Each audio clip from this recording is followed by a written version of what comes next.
60 वर्ष की उर्मिला शहर के बाहरी हिस्से में अपने छोटे से घर में अकेली रहा करती थी। एक रात शहर में बहुत जोर का तूफान आया। जोर जोर से हवाएं और आंधी तूफान के साथ तेज बारिश होने लगी। उन आवाजों को सुनकर कोई भी घबरा जाता, लेकिन उर्मिला घर के सारे खिड़की दरवाजे बंद कर गहरी नींद में सो रही थी। रात के लगभग 12 बजे होंगे कि किसी ने उर्मिला के घर का दरवाजा खटखटाया। दरवाजे के खटखटाने की आवाज सुनकर उर्मिला की नींद खुलती है। आखिर इतनी रात को कौन आया होगा?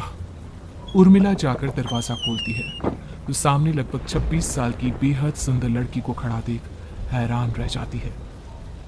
कौन हो बेटा, और इतनी रात को इतने भयंकर तूफान में कहां भटक रही हो? चाची, आपने मुझे पहचाना नहीं?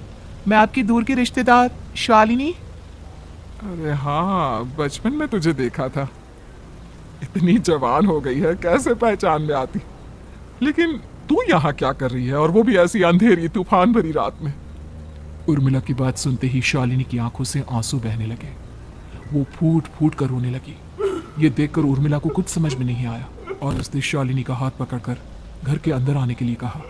जैसे ही शालिनी घर के अंदर रोशनी में आई, उर्मिला की नजर उसके पेट की तरफ गई, जिसे देखकर यह साफ पता चल रहा था कि वो प्रेग्नेंट है। अरे, तू तो पेट से है। ऐसी हालत में इतने भयंकर तूफान में आधी रात को बाहर भटक रही है। आखिर बात क्या है बेटा, मुझे सब कुछ साफ साफ बता। क्या बताऊं चाची, ये सब जिसकी वजह से हुआ है उसके बारे में बताने में भी मुझे शर्म आती है। मैंने घर वालों की मर्जी के खिलाफ जाकर एक लड़के से शादी कर ली थी, पर वो शादी के 1 महीने बाद ही मुझे छोड़कर चला गया। छोड़कर चला गया का क्या मतलब? क्या उसके साथ कोई हादसा हो गया? नहीं, उसे कोई दूसरी लड़की पसंद आ गई और मेरी प्रेगनेंसी की खबर सुनते ही उसने मुझे बेसहारा छोड़ दिया। उसके बाद मैं अपने घर गई, लेकिन माँ पापा ने मुझे घर में कदम तक नहीं रखने दिया। तभी मुझे आपकी याद आई। कोई बात नहीं, कोई बात नहीं, तुमने यहाँ आकर अच्छा ही किया। एक काम करो, तुम आराम करो। वैसे भी ऐसी हालत में इतना घूमना फिरना और इस तरह आधी रात को बाहर भटकना ठीक नहीं होता। प्रेग्नेंट औरत को आधी रात को घर से बाहर नहीं निकलना चाहिए। बुरी आत्माएं उस पर अपना असर दिखा सकती है। और इतना कहकर उर्मिला ने शालिनी को एक दूसरे कमरे में जाकर आराम करने के लिए कहा। लेकिन जैसे ही शालिनी अपने कमरे में जाने लगी, अचानक से उर्मिला ने उसे रोक लिया। एक बात बताओ बेटा, तुम्हारा कौन सा महीना चल रहा है? पेट देखकर तो लगता है कि लगभग 6 महीने पूरे हो गए होंगे। उर्मिला की बात सुनकर शालिनी के होठों पर मुस्कुराहट आ गई। चाची जी, अभी सिर्फ 1 ही महीना हुआ है। शालिनी की बात सुन उर्मिला दंग रह गई। उसे समझ में नहीं आ रहा था कि प्रेगनेंसी के पहले ही महीने में शालिनी की हालत ऐसी क्यों थी। लेकिन फिर उसने बात को नजरअंदाज कर शालिनी को आराम करने के लिए कहा और खुद भी कमरे में जाकर सो गई। अभी कुछ ही घंटे बीते थे कि अचानक से एक बच्चे की बड़े ही अजीबोगरीब बेढंगे तरीके से रोने की आवाजें उर्मिला के घर में गूंजने लगी। उन आवाजों को सुनकर उर्मिला की नींद फिर से खुलती है। ये अचानक बच्चे के रोने की आवाज कहां से आने लगी? उसने उठकर चारों तरफ देखा, पर वहां उसे कोई नजर नहीं आया। उर्मिला घबराते हुए शालिनी के कमरे में गई तो वहां उसे कमरे की दीवार पर एक बेहद खौफनाक साया नजर आया, जिसे देखकर उर्मिला बुरी तरह से घबरा गई। आखिर ये सब क्या हो रहा है? शालिनी, शालिनी उठो! उसने जोर जोर से आवाज देकर शालिनी को जगाने की कोशिश की, लेकिन ऐसा लग रहा था जैसे उसकी आवाज शालिनी तक पहुंच ही नहीं रही थी। कमरे की दीवार पर एक बहुत बड़ा और बेहद डरावने दिखने वाले इंसान का साया और एक बच्चे के अजीबोगरीब ढंग से रोने और चीखने की आवाजें अब उर्मिला को ज्यादा डराने लगी थी। उर्मिला को शालिनी की चिंता सताने लगी और उसने पूरी ताकत के साथ चीखकर शालिनी को आवाज लगाई, शालिनी! तभी अचानक सब कुछ एकदम पहले जैसा हो जाता है और उर्मिला की आवाज सुनकर शालिनी की नींद खुलती है। क्या हुआ चाची, आप इतनी तेज क्यों चिल्ला रही हैं? अब ठीक तो है ना? अभी मैंने तुम्हारे कमरे में कुछ अजीब सा देखा। तुम ठीक हो ना शालिनी? मुझे यहाँ एक बच्चे के रोने की आवाजें आ रही थी। लगता है आपको मेरी कुछ ज्यादा ही चिंता हो गई है। आपने मेरी प्रेगनेंसी के बारे में कुछ ज्यादा ही सोच लिया होगा। मैं एकदम ठीक हूँ, आप आराम से सो जाइए। इतना कहकर शालिनी ने उर्मिला को फिर से अपने कमरे में जाने के लिए कहा और खुद भी जाकर सो गई। पर अब उर्मिला की आंखों से नींद गायब हो चुकी थी। अगली सुबह जब शालिनी उठी तो वो सीधा उर्मिला के पास आई। गुड मॉर्निंग चाची। तभी अचानक उर्मिला की नजर शालिनी के पेट पर पड़ती है, जिस पर नीले रंग से एक अजीब सी आकृति नजर आ रही थी। शालिनी, ये तुम्हारे पेट को क्या हुआ? मैंने इतनी औरतों को देखा है, ऐसा तो किसी के साथ नहीं होता। शालिनी ने जैसे ही अपने पेट की तरफ देखा तो उसे वहां कुछ भी नजर नहीं आया। चाची, कुछ भी तो नहीं है, सब कुछ एकदम नॉर्मल है, आपको क्या अजीब लग रहा है? इससे पहले कि उर्मिला उसके सवाल का कोई जवाब देती, अचानक से शालिनी के पेट में जोर जोर से दर्द होने लगा। वो बुरी तरह दर्द से तड़पने लगी। चाची, चाची! ये सब देखकर उर्मिला बहुत घबरा गई। उसने धीरे धीरे शालिनी के पेट को सहलाना शुरू किया, लेकिन शालिनी का दर्द कम नहीं हुआ। उर्मिला जाकर रसोई से पानी का गिलास लेकर आई और शालिनी को पानी पिलाने की कोशिश करने लगी। ले बेटा, पानी पी ले, तुझे आराम मिलेगा। ले ले। नहीं चाची, मुझे बहुत तेज दर्द हो रहा है। अरे थोड़ा पी ले बेटा।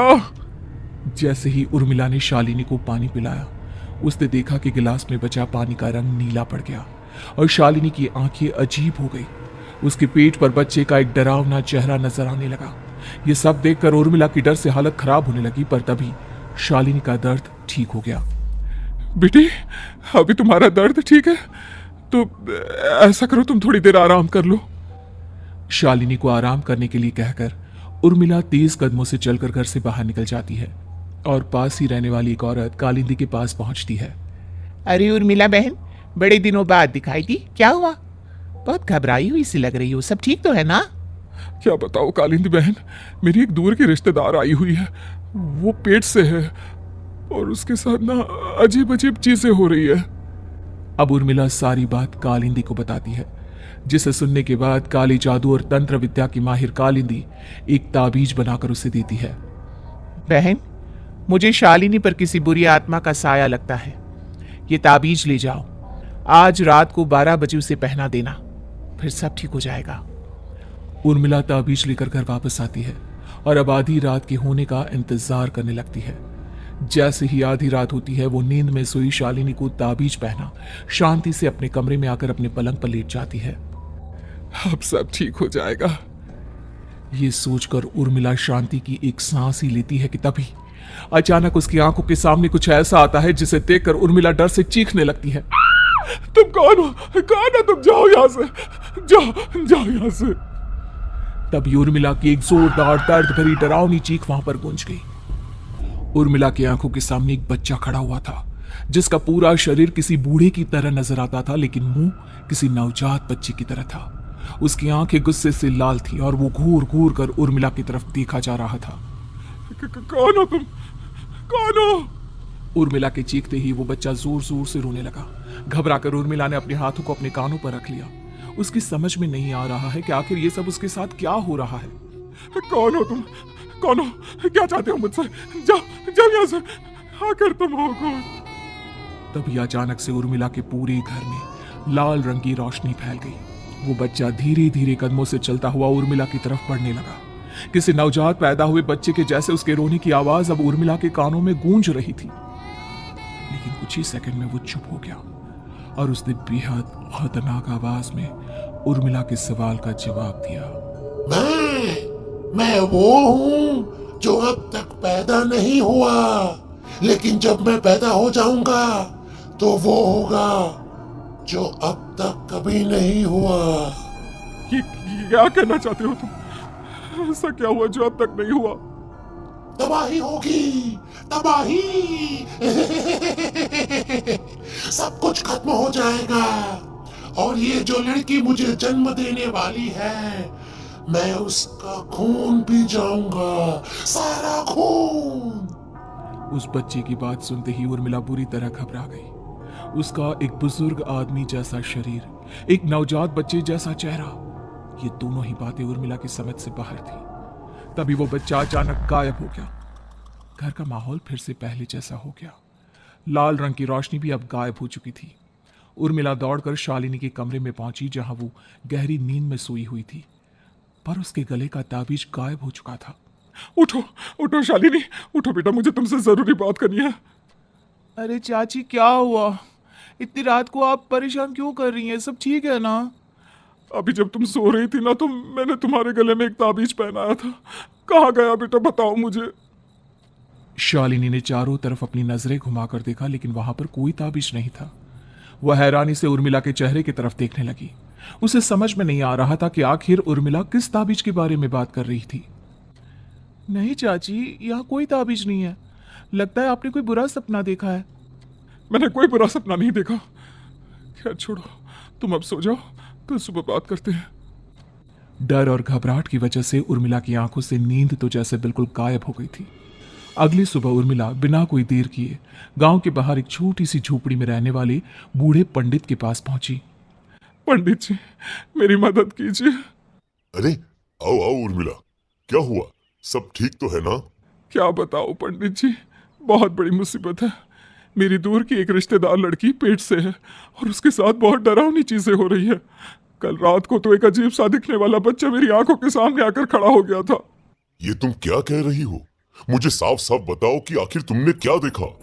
उर्मिला ने अपने साथ हुई बीती रात की पूरी घटना पंडित जी को बताई, जिसे सुन पंडित जी के माथे पर चिंता की लकीरें उभर आई। अनर्थ होने वाला है, अनर्थ। बरसों पहले भी उस हैवान ने एक लड़की के पेट से जन्म लिया था और उसके बाद उस शहर को पूरी तरह से तबाह कर दिया।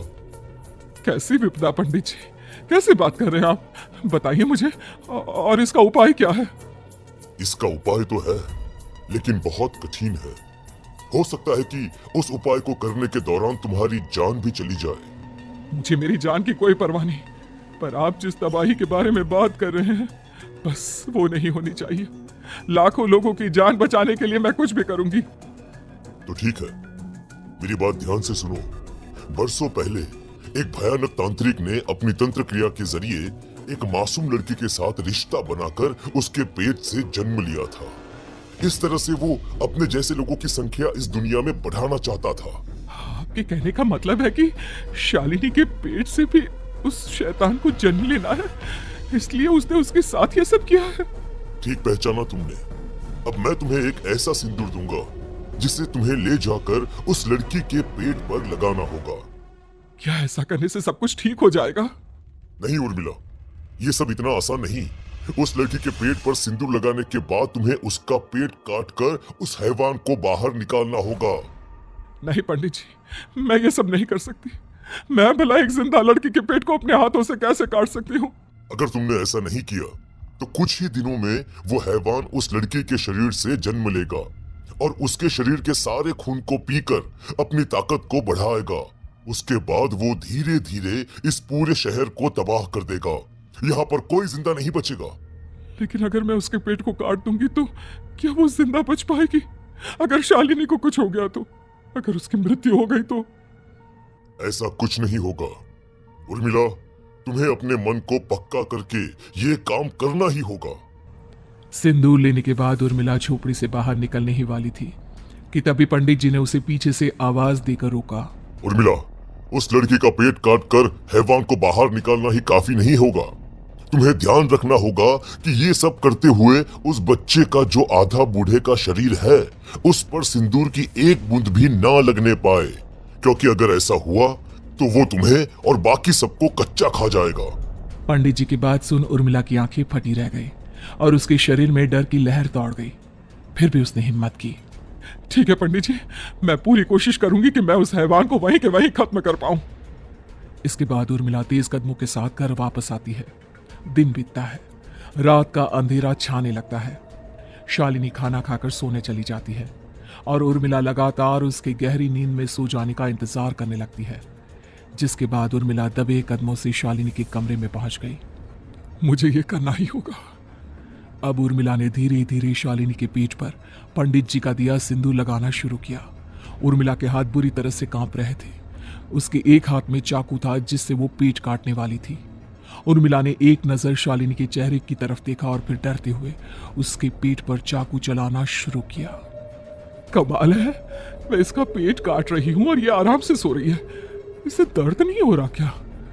तभी अचानक उर्मिला के कानों में बच्चे की रोने की आवाज सुनाई देने लगी। उसने घबराकर चारों तरफ देखा पर वहां पर कोई नहीं था, बस रोने की आवाज लगातार आ रही थी। उर्मिला बिना रुके लगातार शालिनी के पेट को काटती रही। उसे इस बात का भी ध्यान रखना था कि सिंदूर बच्चे के बूढ़े आदमी वाली शरीर के हिस्से पर ना लगे। कुछ ही देर में वो हैवानी बच्चा उर्मिला के हाथों में था। उसने बड़ी ही सावधानी से उस बच्चे को बाहर निकाला और पंडित जी के कहे अनुसार उसे घर से दूर जलाने के लिए ले गई। पर तभी उसके सामने वही बूढ़े शरीर और बच्चे के चेहरे वाला बच्चा आ गया। अपनी गोद में और सामने भी बच्चे को देखकर उर्मिला हैरान रह गई। मुझे मारोगी? मुझे इतनी हिम्मत कैसे आ गई तुम्हारी? तुम पैदा नहीं हुए हो और मुझे पता है जब तक तुम्हारा जन्म नहीं हो जाता तुम मुझे कुछ नहीं कर सकते। इतना बोलते ही उर्मिला तुरंत उस बच्चे को घास के ढेर पर फेंककर उसमें आग लगा देती है, जिसके तुरंत बाद वो बूढ़े आदमी के शरीर और बच्चे के चेहरे वाला अजीब तांत्रिक का भूत भी वहां से गायब हो जाता है। कुछ देर बाद उर्मिला घर पहुंचती है तो वो ये देखकर हैरान रह जाती है कि शालिनी का पेट अपने आप जुड़ चुका था। शुक्र है भगवान का और उन पंडित जी का, अब सब ठीक हो जाएगा। सुबह शालिनी सोकर उठती है तो अपना पेट देख पूरी तरह घबरा जाती है। चाची, चाची ये सब क्या हो गया? मेरा पेट अचानक कम कैसे हो गया? मेरा बच्चा कहाँ गया चाची? बेटी, वो बच्चा नहीं एक खतरनाक तांत्रिक था जो तुम्हारी कोख से जन्म लेकर सबको मार देना चाहता था। वो पैदा होते ही तुम्हारी जान भी ले लेता, इसलिए मैंने पंडित जी के बताए उपाय से उसका खात्मा कर दिया है। अब सब ठीक है। शालिनी को उर्मिला की बात समझ में नहीं आती, जिसके बाद शालिनी को पूरी बात उर्मिला आराम से समझाती है। अब वो दोनों ही भगवान का शुक्र अदा करती हैं और एक साथ रहने लगती।